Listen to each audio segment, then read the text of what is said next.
트럼프 행정부가 미네소타에서 공격적인 불법 체류자 체포 작전을 종료하고 수요일 내 완전 철수한다고 톰 호먼 국경총수가 공표했습니다. 1월 미 기존주택 판매가 연율로 391만 채로 전달보다 8.4% 급락했다고 전국 부동산인 협회가 발표했습니다. 고물가와 외식업계 가격 인상 속에서 맥도널드가 상대적 혜택을 누린 것으로 나타났습니다. 미국은 인구 고령화뿐만 아니라 경제 파워에서도 55세 이상 시니어들의 그레이 파워가 갈수록 강해지고 있습니다. 관상동맥 심장질환을 예방하기 위해서는 단순히 탄수화물이나 지방을 줄이는 것보다 질 높은 저탄수화물, 저지방 식단이 더 중요하다는 연구 결과가 나왔습니다. 시청자 여러분 안녕하십니까? 워싱턴 뉴스 투데이입니다. 트럼프 행정부가 공격적인 불법 체류자 체포 작전을 펼쳤던 미네소타에서의 서지 작전을 종료하고 수요일 내 완전 철수한다고 톰 호먼 국경총수가 공식 선언했습니다. 톰 호먼 국경총수는 상황 개선에 따라 자신이 건의하고 트럼프 대통령이 작전 종료를 결정했다고 밝히고 그간 남아있던 2천여 명의 연방 요원들은 원대 복귀 후 다른 곳에서 임무를 수행하게 된다고 밝혔습니다. 한면태 기자가 보도합니다. 트럼프 행정부가 2026년 새벽부터 거센 논란을 샀던 미네소타에서의 오퍼레이션 메트로 서지를 끝내고 수요일 내 연방 요원들을 완전 철수한다고 공표했습니다. 미네소타 총격 사망 사태를 진화하기 위해 급파된 톰 호먼 국경총수는 기자회견에서 미네소타의 상황이 많이 나아져 서지 작전을 종료키로 했다고 선언했습니다.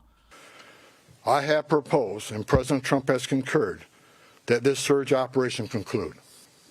A significant drawdown has already been underway this week and will continue to the next week.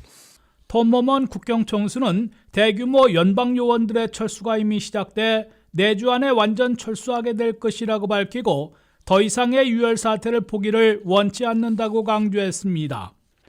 톰 호먼 국경총수는 현지의 상황을 평가해 자신이 건의하고 도널드 트럼프 대통령이 서지 작전 종료를 최종 결정한 것이라며 이는 사법당국뿐만 아니라 모두의 승리라고 강조했습니다. 호먼 국경총수는 그간의 미네소타 작전에서 공공안전을 위협해온 사람들을 4,000명 이상 대거 체포한 성과를 거뒀고 선동가들에 대한 신속 대응을 비롯한 연방 요원들의 필요성이 급락해 작전 종료와 완전 철수를 결정한 것으로 설명했습니다. 톰 호먼 국경총수는 미네소타에 증강 배치됐던 연방 요원들은 일단 원대 복귀한 후에 미 전역 다른 곳에서 공공안전 위협 제거와 불법 체류자 체포 추방이라는 트럼프 대통령의 정책을 수행하게 될 것으로 예고했습니다. 이로 미루어 트럼프 행정부의 향후 불법 체류자 체포 추방 작전은 미네소타와는 달리 통상적인 200명 내지 250명 안팎의 소규모로 특정 타겟들부터 우선 체포하는 작전으로 바꾸되 미 전역에서 동시다발적으로 전개할 가능성이 높은 것으로 보입니다. 미네소타 오퍼레이션 메트로 서지를 위해 트럼프 행정부는 아이스와 국경 순찰대를 중심으로 연방 요원들을 기존의 150명에서 새벽부터 한꺼번에 2,000명이나 투입하는 위력가시 공포작전에 돌입했습니다. 총격 사망 사태로 시위가 확산되자 1,000명을 더 늘려 3,000명까지 증강 배치했습니다. 미네아폴리스에서는 1월 7일과 14일 시위 대열에 있던 미국 시민권자 남녀 1명씩 2명이 연방 요원들의 총격에 사망하는 사태가 벌어져 미네소타 현지뿐만 아니라 미 전역에서 분노가 분출되고 아이스의 존수는 물론 트럼프 행정부의 불법 체류자 체포 추방 정책에 대한 부정 여론이 60% 안팎으로 급등했습니다. 결국 트럼프 대통령은 미네소타 현지에서 무차별 체포 작전에서 선봉에 섰던 그렉 보비노 광역팀장의 국경순찰대원들부터 철수시키고 톰 호먼 국경총수를 급파해 진화에 나섰습니다. 톰 호먼 국경총수가 미네소타 현지에서 지휘한 후에 사태 진정에 성공하며 2월 4일에는 700명을 철수시킨 데 이어 12일에 마침내 작전 종료와 남겨졌던 2,000명의 수일 내 완전 철수까지 공표한 겁니다. WKTV 뉴스 한면택입니다. 미국에서 새해 1월에 기존 주택 판매가 전달보다 8.4% 급락해 주택시장의 해빙이 여전히 더딘 것으로 나타났습니다. 모기지 이자율이 여전히 6%대에 머물고 있고 집값도 오름세를 멈추지 않아 바이어들이 주춤하고 있다는 분석입니다. 미국의 주택시장은 2026년 새해 들어서도 아직 해빙되지 못하고 있습니다. 미국의 1월 기존주택 판매는 연율로 391만 채로 전달에 비해 8.4%나 급락했다고 전국 부동산인협회가 발표했습니다. 이는 1년 전 같은 1월에 비하면 4.4% 줄어든 것으로 2023년 12월 이래 3년 만에 가장 저조한 기록으로 나타났습니다. 주택 모기지 이자율이 내림세를 보이고 있으나 아직도 6%대에 머물러 있고 집값도 상승세가 지속되고 있는 데다가 경제도 불확실해 바이어들이 주춤하고 있는 것으로 전국 부동산인협회는 분석했습니다. 1월의 주택 모기지 이자율은 30년 고정의 경우 6.1%로 12월에 6.19%에서 더 하락했으나 내 집 소유자들의 과반 이상이 5%의 이자율을 갖고 있어 주택 거래에 제동이 걸리고 있습니다. 1월에 판매된 중위주택 가격은 39만 6,800달러로 전달보다 0.9% 더 올랐으며 31개월 연속 상승을 이어가고 있습니다. 1월에 팔리지 않은 재고주택은 122만 채로 전달보다 0.8% 감소해 3.7개월치의 공급량을 보이고 있습니다. 1월 중에 판매된 기존 주택들 가운데 첫 집으로 사들인 비율은 31%로 전달 29%에서 늘어났습니다. 전액 현금으로 매입한 캐시 매입은 전체의 27%로 전달 28%에서 약간 줄었습니다. 미국 내 주택 판매의 80%를 차지하고 있는 기존 주택 판매를 지역별로 보면 동북부에선 48만 채가 팔려 전달보다 5.9% 늘어났으며 판매 가격은 50만 5,400달러로 1년 전보다 5.8% 오른 것으로 집계됐습니다.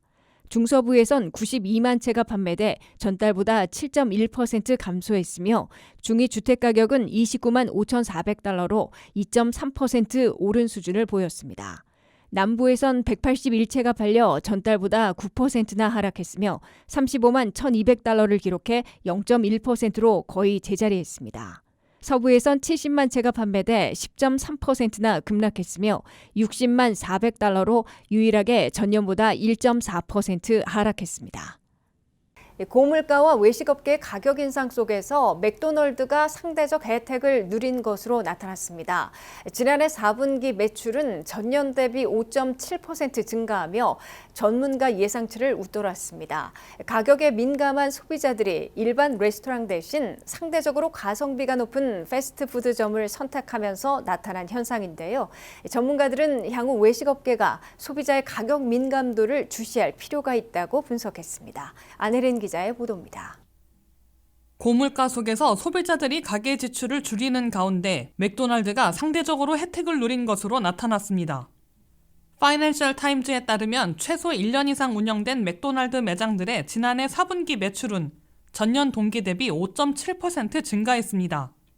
이는 월가 전문가들이 예상한 5.1%를 웃도는 결과로 깜짝 실적이라는 평가를 받았습니다. 맥도날드는 할인 프로모션을 강화한 전략 덕분에 저소득층 고객 점유율을 늘릴 수 있다고 밝혔습니다. 맥도날드의 이번 실적은 소비자들이 가격과 지출 여력을 가장 중요하게 생각하는 상황과 맞물려 있습니다. 실제로 미국 소비자 신뢰 지수는 지난달 84.5를 기록하며 2014년 이후 거의 12년 만에 최저치를 찍었습니다. 전문가들은 이번 현상이 단순히 할인 프로모션의 결과는 아니라고 설명합니다. 최근 미국인들은 패스트푸드 가격이 오르자 한동안 맥도날드를 포함한 패스트푸드 소비를 줄였습니다. 그러나 다른 레스토랑들이 물가 상승과 인건비 압박으로 가격을 더 올리면서 상대적으로 가격 부담이 낮은 패스트푸드점으로 소비자들이 다시 몰리게 됐다는 분석입니다. 이 과정에서 맥도날드는 가격 민감도가 높은 소비자들을 효과적으로 끌어들였습니다. 맥도날드 측은 맥도날드의 가치 리더십이 효과를 거두고 있다며 소비자들의 목소리에 귀를 기울이고 행동으로 옮긴 결과 매장 방문자의 수와 가성비 점수를 높일 수 있었다고 설명했습니다. 지난해에는 소비자 로열티 프로그램을 확대하고 모노폴리 게임 이벤트를 재개하는 등 가격에 민감한 고객을 겨냥한 전략이 주요 요인이었습니다.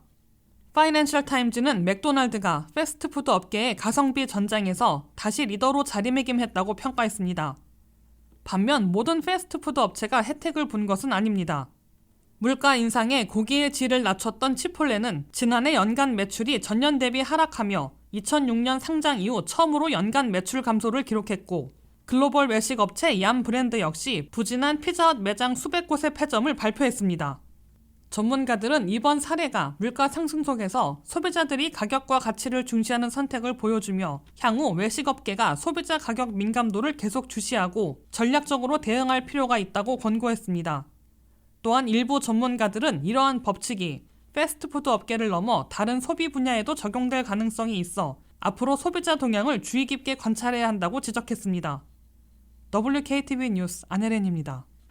미국에선 이제 55세 이상 시니어들의 그레이 파워가 경제 각 분야에 퍼지면서 갈수록 강해지고 있습니다.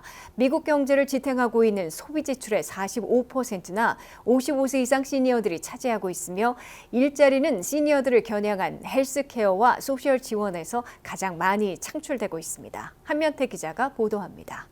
미국은 인구 고령화뿐만 아니라 경제 파워에서도 55세 이상 시니어들의 그레이 파워가 갈수록 강해지고 있습니다.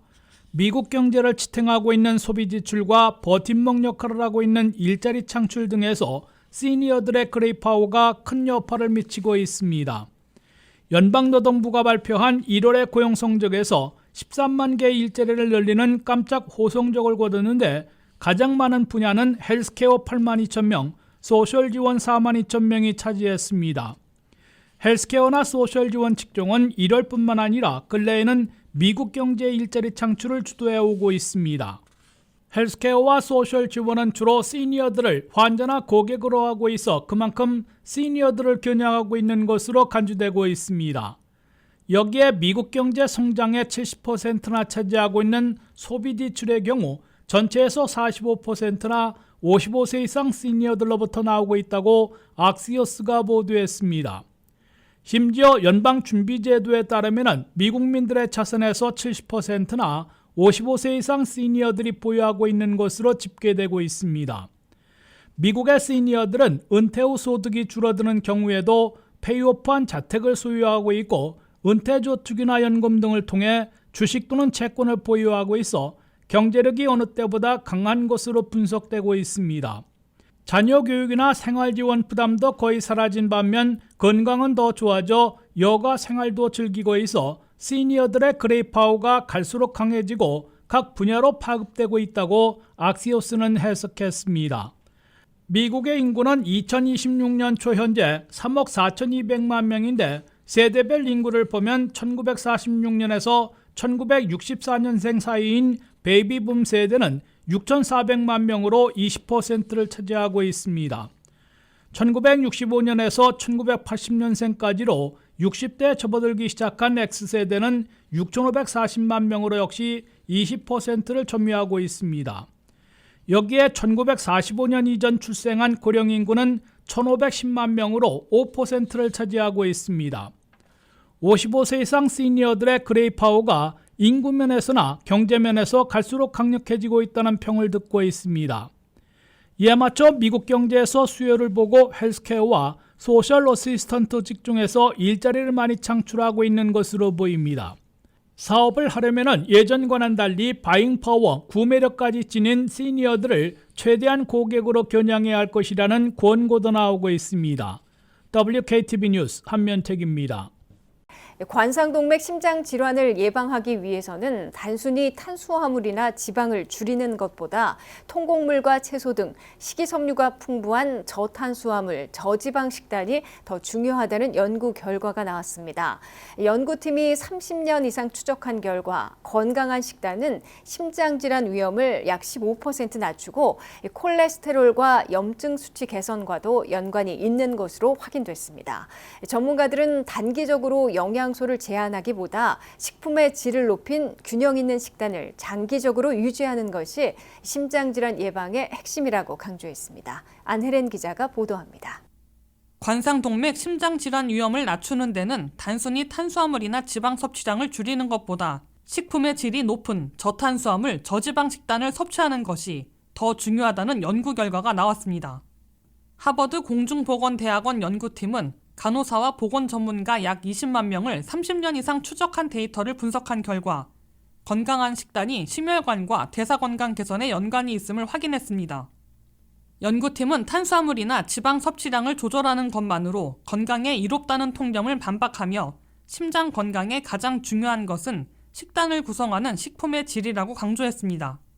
이번 연구는 미국에서 지난 20여 년간 권장돼 온 저탄수화물 저지방 식단이 장기적으로 심혈관 건강에 미치는 영향과 각 식단을 구성하는 식품의 질이 어떤 역할을 하는지 분석했습니다. 이 연구에서는 간호사 건강 연구와 보건 전문가 추정 연구에 참여한 약 19만 8천 명의 데이터를 활용했으며 식품 섭취 빈도 조사와 영양소 질 평가를 통해 건강한 저탄수화물, 저지방 식단과 건강하지 않은 식단을 구분했습니다.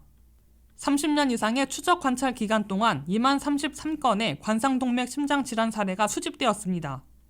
분석 결과 통곡물과 채소 등 식물성 식품, 불포화 지방이 풍부한 건강한 저탄수화물 저지방 식단은 관상동맥 심장질환 위험을 약 15% 감소시키는 것으로 나타났습니다.